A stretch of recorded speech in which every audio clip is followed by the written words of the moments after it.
It is 360 degrees of murder and mayhem, slickly produced, technologically brilliant, and exceedingly violent. And now it's at the center of a civil lawsuit involving the murders of 3 men in the small town of Fayette, Alabama. They were gunned down by 18-year-old Devin Moore, who had played Grand Theft Auto day and night for months. Attorney Jack Thompson, a longtime crusader against video game violence, is bringing the suit. Are you saying that Devin Moore shot 3 people in the head because of a video game? What we're saying is that Devin Moore was, in effect, trained to do what he did. He was given a murder simulator. He bought it as a minor. He played it hundreds of hours, which is primarily a cop-killing game. It's our theory, which we think we can prove to a jury in Alabama, that but for the video game training, he would not have done what he did. Along the way, Moore had grabbed a set of car keys. He went out the door to the parking lot, jumped into a police cruiser, and took off. It all took less than a minute, and 3 men were dead.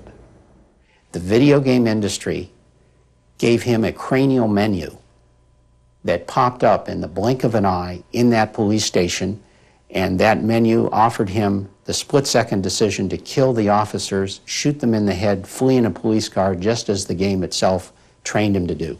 After his capture, Devin Moore is reported to have told police, quote, "Life is like a video game. Everybody's got to die sometime."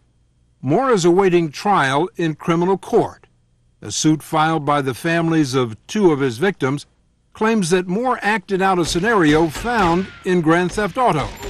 You, the player, are a street thug trying to take over the city. In one scenario, you can enter a police precinct, steal a uniform, free a convict from jail, escape by shooting police, and flee in a squad car. I've now got the entire police force after me. You have to eliminate all resistance. Nicholas Hamner, a law student at the University of Alabama, demonstrated Grand Theft Auto for us.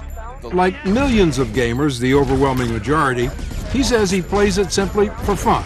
So you've already shot about 8 cops inside before you got out the door? Looked about like that. And now you're stealing a police car?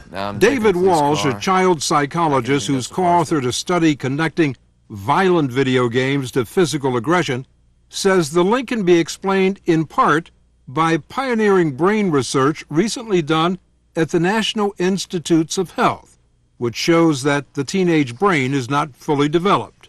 Does repeated exposure to violent video games have more of an impact on a teenager than it does on an adult? It does, and that's largely because the teenage brain is different from the adult brain. The impulse control center of the brain, the part of the brain that enables us to think ahead, consider consequences, manage urges. That's the part of the brain right behind our forehead called the prefrontal cortex that's under construction during the teenage years. In fact, the wiring of that is not completed until the early 20s. Walsh says this diminished impulse control becomes heightened in a person who has additional risk factors for criminal behavior.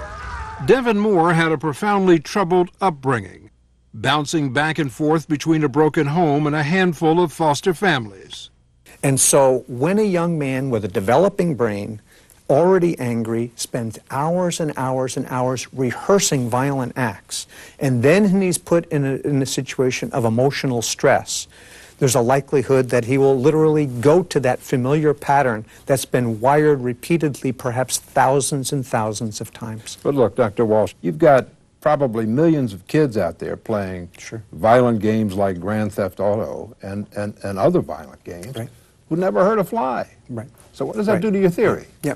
Well, not every kid that plays a violent video game is going to turn to violence, and that's because they don't have all of those other risk factors going on. It's a combination of risk factors which come together in a tragic outcome.